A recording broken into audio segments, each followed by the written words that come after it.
welcome back to my channel. So today's video is going to be some teaching content, and I had this idea to do a video about my sort of, maybe not the best, but the tips that I have for teaching as an introvert. And I want to say not the best because I'm sure there's 1,000 different ways that you can approach this, but these are things that I have figured out in my years as a teacher. So I am currently in my 4th year as kind of a full-time teacher, and so I've definitely figured out some things as I have gotten more experience and as I've dealt with more kids and as I've figured out which levels I'm most comfortable with and all of that. So I thought I would share some of my tips on here for you all. So this is my top 5 tips for introvert teachers. I don't know, tried to come up with a catchy title, and let's dive right in. So my first tip is, and this is honestly the easiest one to forget, remember what it was like being an introvert student. I think that there is a real tendency in teaching, and I will say probably more in like Anglophone styles of teaching.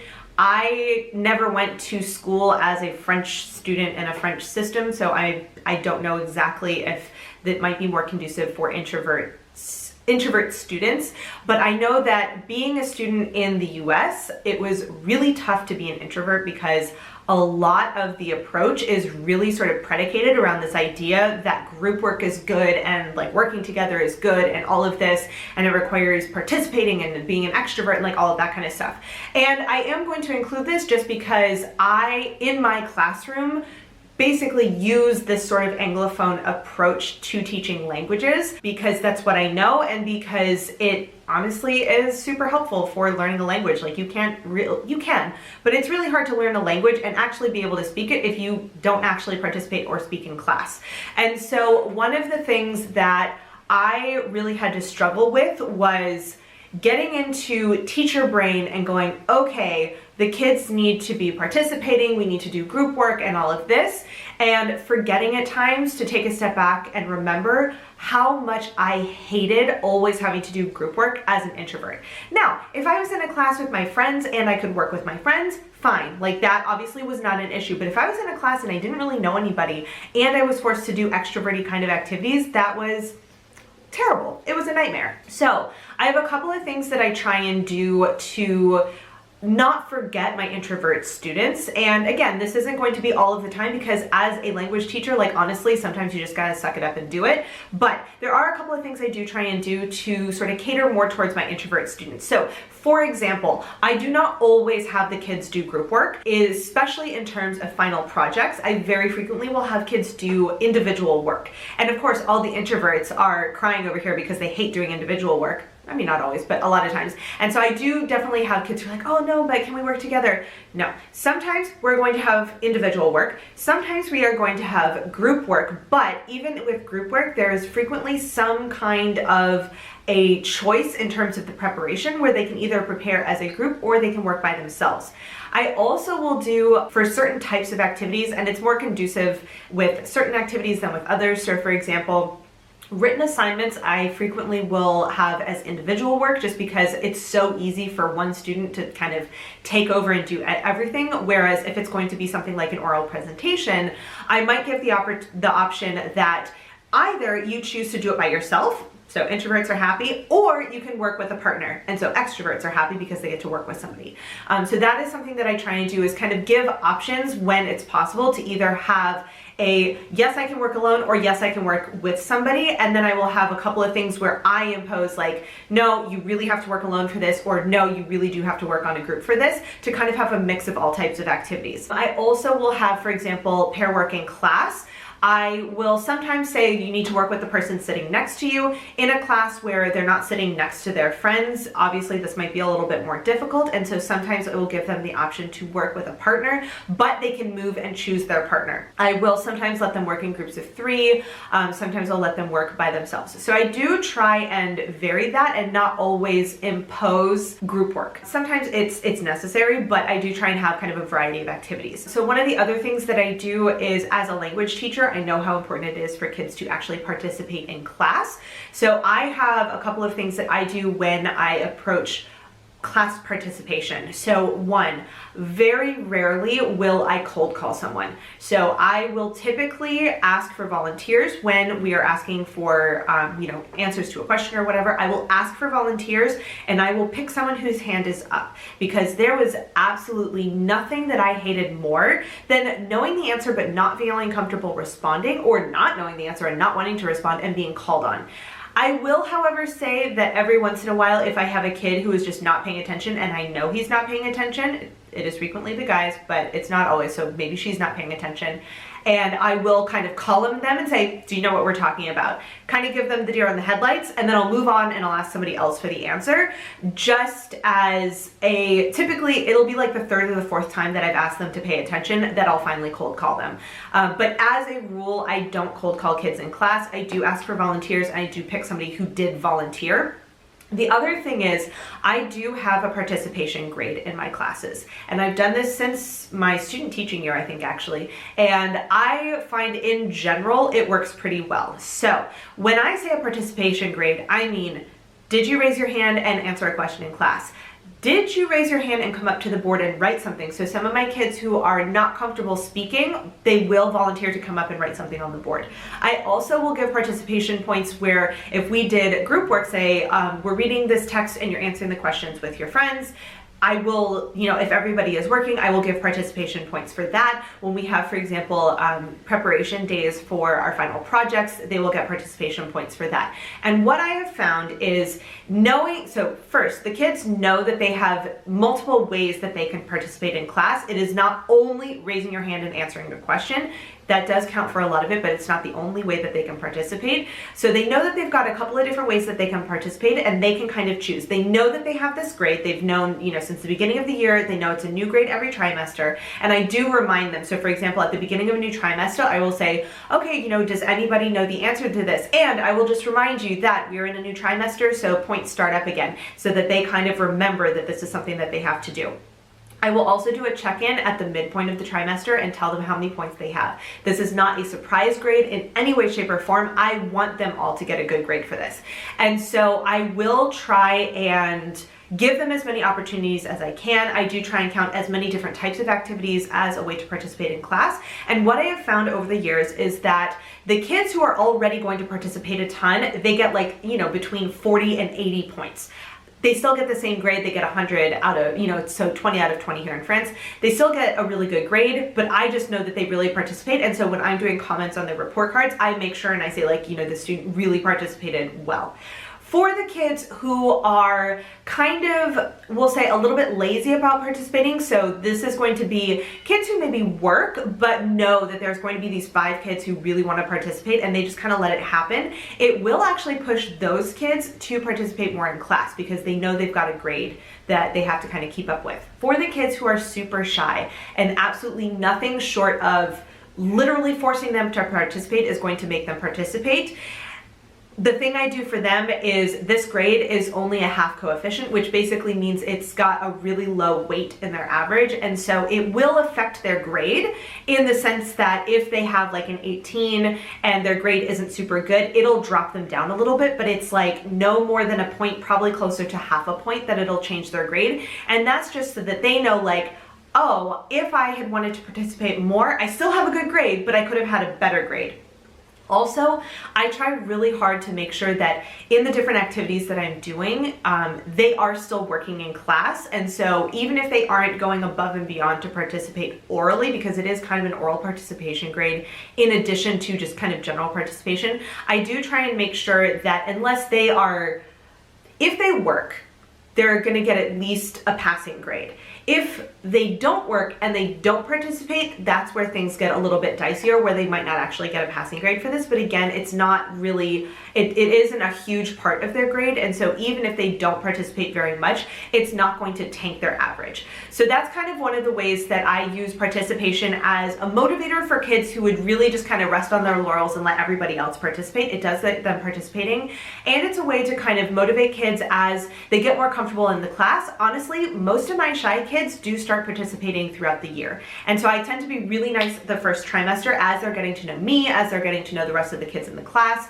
I am a little bit nicer in terms of how I assign points. And then as the year goes on, it tends to be a little bit stricter and like you have to do certain things to actually get this participation grade. But honestly, I have found that even my really shy kids, they do start participating more, and I think it helps that I am not trying to trick them. I'm not trying to put them on the spot. I want them to participate when they feel comfortable, and I want them to get credit for it. So that is kind of the long-winded first tip, is remember what it was like to be an introverted student and try and make sure you're doing things in your class to make them feel more comfortable, even if you're in a situation where you can't always do that. Just, it's kind of the way it goes. My second tip is remember that you are an introvert.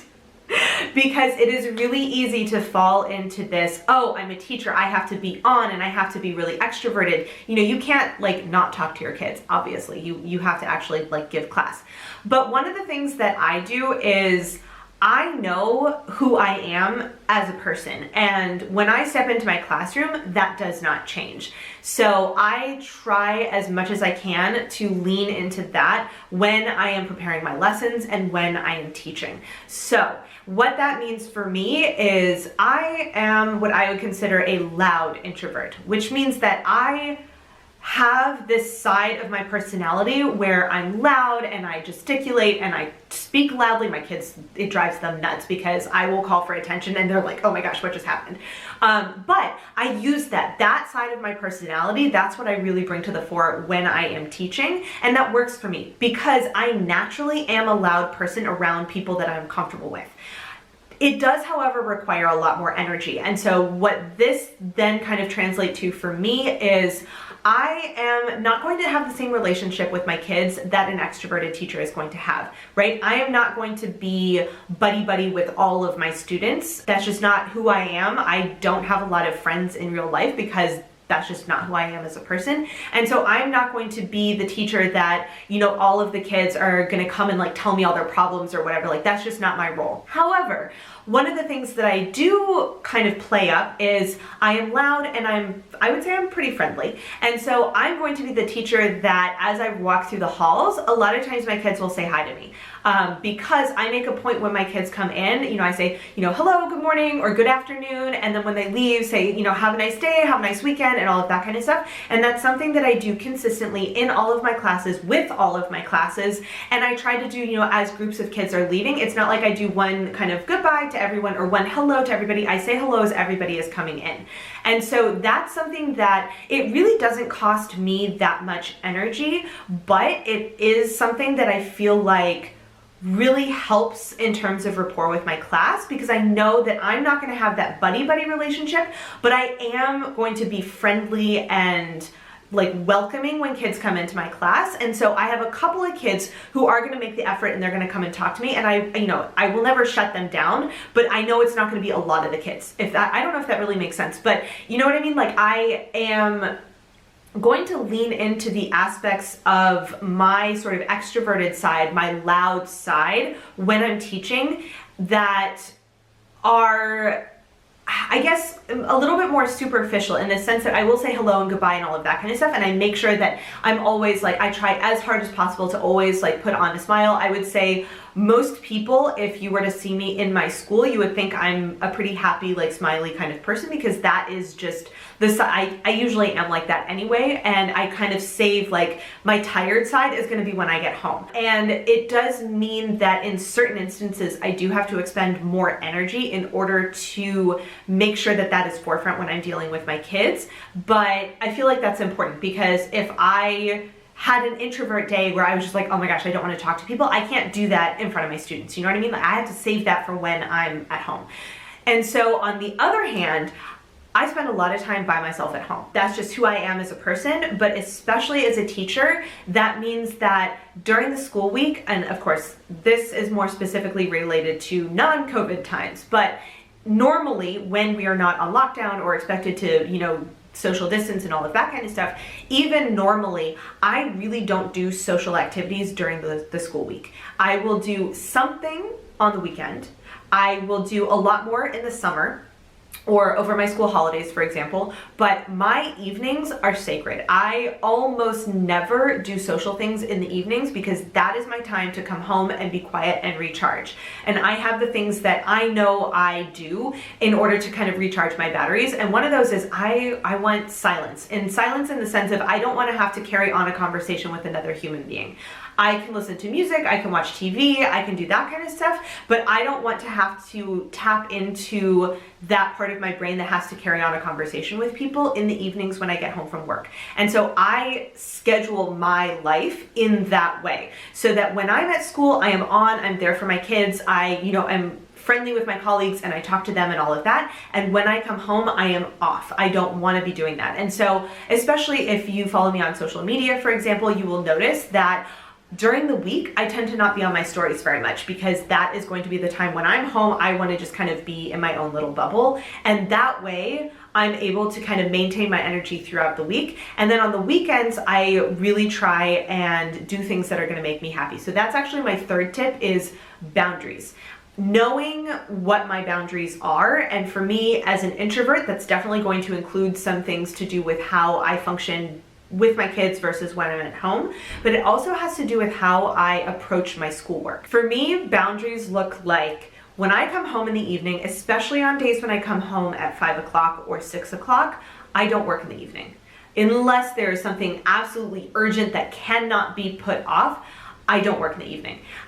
Even if I know I have emails, I typically will wait and I will do it in the morning when I wake up. I don't want to do it in the evening. I am much more on and ready in the morning. When I get home after a long day of work, it's not the time. My brain is just like not there. It's not the time for me to do that. So I avoid as much as possible working after 5 p.m. because one, I go to bed early, I get up early. 5 p.m. is already pretty late for me. I start getting ready for bed at 8 o'clock.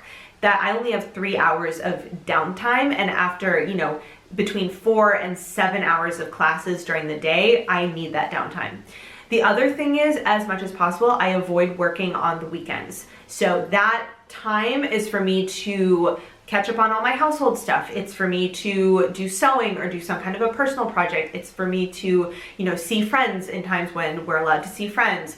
It's a time for me to catch up on YouTube, whatever I'm working on, I do that on the weekend. I try as much as possible to avoid working.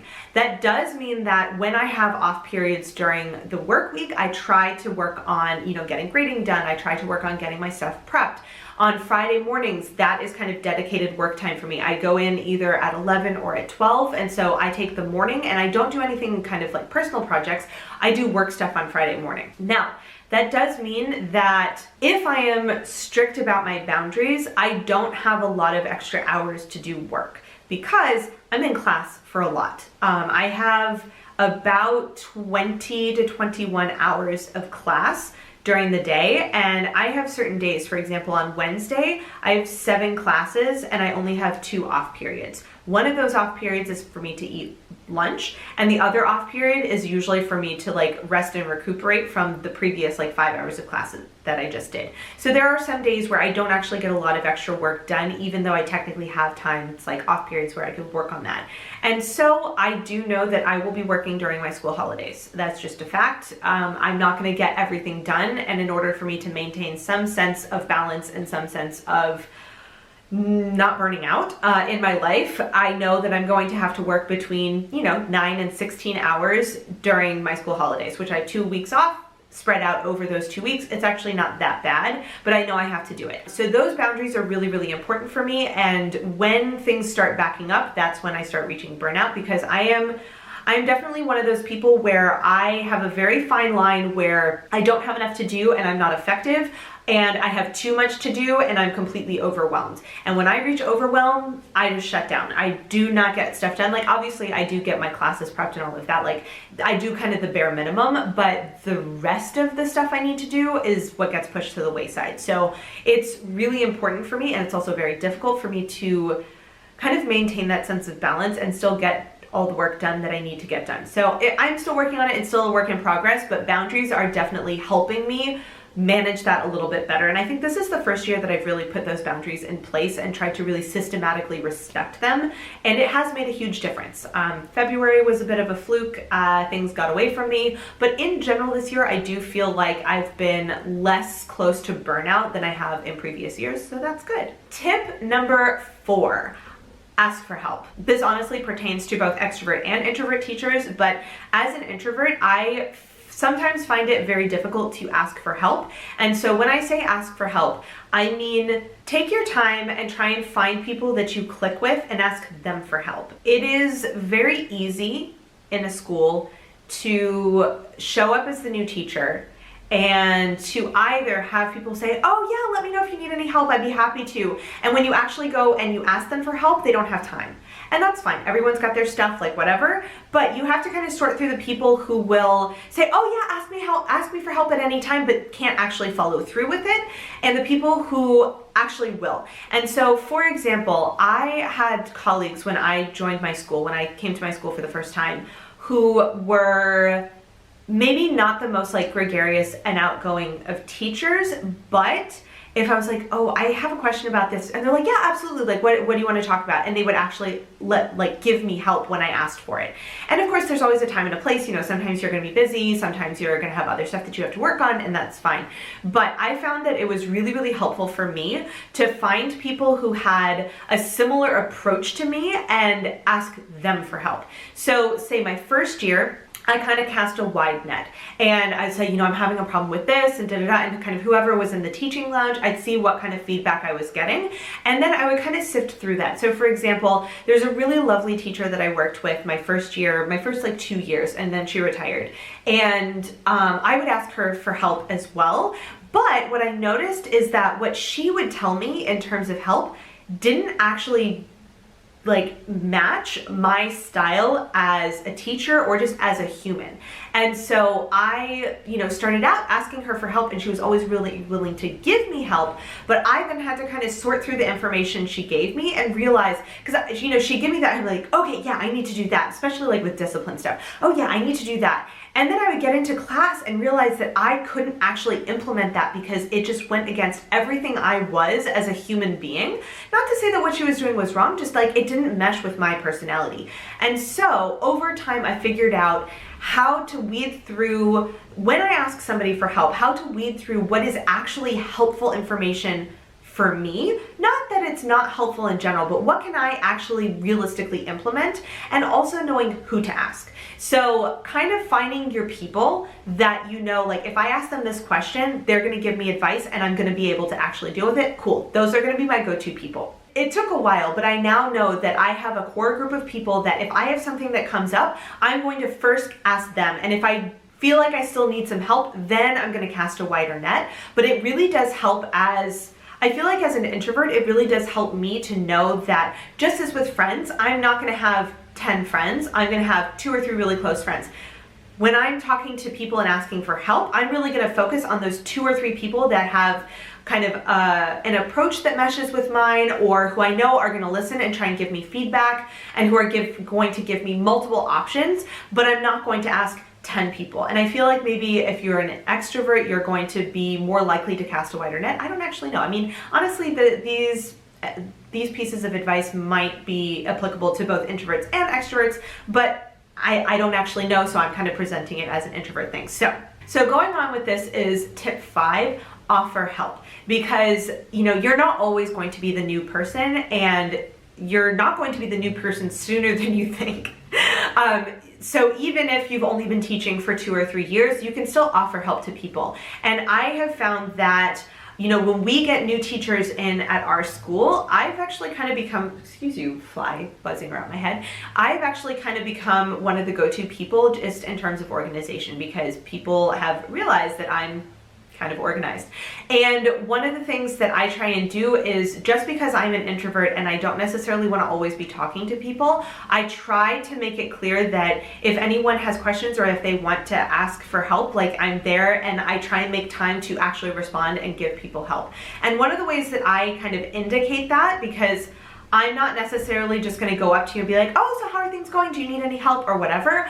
I'm going to kind of pose it as, you know, oh, you're new here. Hey, would you mind giving me your email address? I have some documents I'd like to send you that we've kind of worked on as a team, and this, that, and the other. And they'll notice, oh, okay, so if she's willing to send me this documents, then maybe I can come to her if I have some questions. And so that's a way that I've kind of, I guess, indicated that I'm willing to offer help without being, I guess, super in your face about it. I don't know. And this also kind of ties into how I am as a teacher. So one of the things that I do when I'm teaching is I will say, okay, does anyone have any comments or questions? And a lot of times if I ask it to the class, you know, say I've just explained what we're going to do, and I say, all right, is everybody clear? People who have questions aren't going to raise their hand then. But then what I'll do is as they start working, I'm going to walk around the class. And I literally, when, you know, my kids are working on something for say 10 or 15 minutes, I will do about 4 or 5 laps around the classroom, because I know that it is much more likely that a kid who is, especially kids who are a little bit more shy or who maybe don't want to advertise to their classmates that they haven't understood, they're much more likely to see me walking around and go, oh, hey, miss, I have a question. And I get so many more questions walking around the room like that. And the thing is, the more I do this, the more my kids know that I am going to do that. And so they will potentially wait until I'm walking around the classroom to ask me questions. And what I'll do is, you know, if I get the same question 3 times, then what I'll do is I'll come back up to the front of the room and I'll say, hey, time out, guys. I've had this question a few times, so I just want to make sure I explain this again and and make sure that's clear for everybody. But that's a way that I show that I am willing to answer questions, but it still suits my personality, right? I'm not going, you must have a question, can I help you? I'm walking around and I'm showing that I'm open and I'm ready to help them, but in a way that kind of suits my personality and in a way that is more, I feel like it's more inviting also for the more introverted students, because my extroverted students, of course, they're going to raise their hand, they're going to ask a question, they're probably going to just not even raise their hand and ask a question whenever they have that question. But my introverted students are probably going to wait until I'm walking around the classroom and ask those questions. And those are the kids that I may never hear them, you know, they may very rarely participate in class, but they're going to ask me some questions when I'm walking around. So that is another way that I just kind of make it clear that I am there for help if they need it, but try not to be super in their faces about it, because just who I am as a person is not super in your face about that. Like, I am definitely also, when I was a student, I was much more independent and I would only ask a question if I absolutely had to, kind of thing. And so I know that some of my kids, like, I'll check in on the kids who never ask questions, just like, hey, have you understood? Like, oh, how are we going on this? Like, can you, you know, explain what you've got for this answer or whatever? And then I'll let them go back to work. But the kids who do want to ask questions know that I'm going to be walking around and ready to do that. And hopefully also my colleagues know that if they have a question, they can ask me. But again, I know that I'm much more likely to talk to this small group of colleagues than this group as a whole. So I hope that those were helpful tips in some way. And again, I don't know if these are really truly like introvert specific sorts of things, but I figured that these were some things that I figured out, because it's really easy when you start teaching to see all of these other teachers and to like hear about how things are going in their class, or to just kind of know who they are as a person and go, oh my gosh, I'm not like that at all. Like, how am I, you know, am I going to be able to be a good teacher? Like, am I going to be able to get my kids interested in what I'm talking about and this kind of stuff? And to be honest, I still have those doubts. You know, I feel like the second you think, no, I got this, we're good, is when you're going to start just kind of going downhill. You know, you should always be questioning whether what you're doing is working and trying new things and this, that, and the other. And that, I'm not saying you need to overhaul everything all the time, because that is just not sustainable. But there are, you know, as I get comfortable with this one thing, I'm going to start trying to work on this other thing. And I think that one of the things that was the hardest for me to kind of come to terms with is who I am as a person is still going to be who I am as a teacher. And a lot of that has to do with how I function in society as an introverted person. And so that means that, yes, I'm going to be loud, but no, I'm not going to be best friends with everybody. And I'm not going to be the teacher that, you know, all the kids bring, you know, Christmas presents for. And that's, you know, some of the teachers you see in there, they go, oh yeah, this student brought me a present, this student brought me a present. You're like, what am I doing wrong that my kids don't relate to me that way? You're not doing anything wrong. You have a different approach. And that, honestly, like, coming to terms with that was so hard for me. So I think that's kind of the point of this video, is if I can share these tips on things that I have learned, it's whatever you're doing as a teacher, as long as you are trying to help your kids learn, as long as you're trying to be kind and you're not, you're not being mean to them or whatever you're trying to do, and however that whatever that looks like for your personality is okay as a teacher. Because, what I do is not going to be what this particular student likes, but it's going to be great for this student. Just as what another teacher does is going to be great for this student, but this student, it's going to drive them up the wall. So yeah, that's just kind of the way it goes. So that was a long rambly video. Hopefully there was some information that you can take away from. If you are a teacher, if you aren't a teacher and you actually watch this, thank you. I know it's kind of niche content, but I figured it might be helpful for somebody out there. And even if it only helps 1 or 2 people, hopefully that's enough. So yeah, if you have any comments or questions, or if you have any other kind of teacher content that you would like to see, let me know down below, and I will see you in my next video. Bye. Hey guys, so if you've made it all the way to the end of this video and are actually watching my end screen and you're not subscribed to my channel, I would really appreciate it if you would. There's a little button right there for you to do it. And if you're interested in watching some more of my videos, I have links to 2 of my older videos off to the left there, so you can check those out if you would like to, and I will see you guys in my next video. Bye.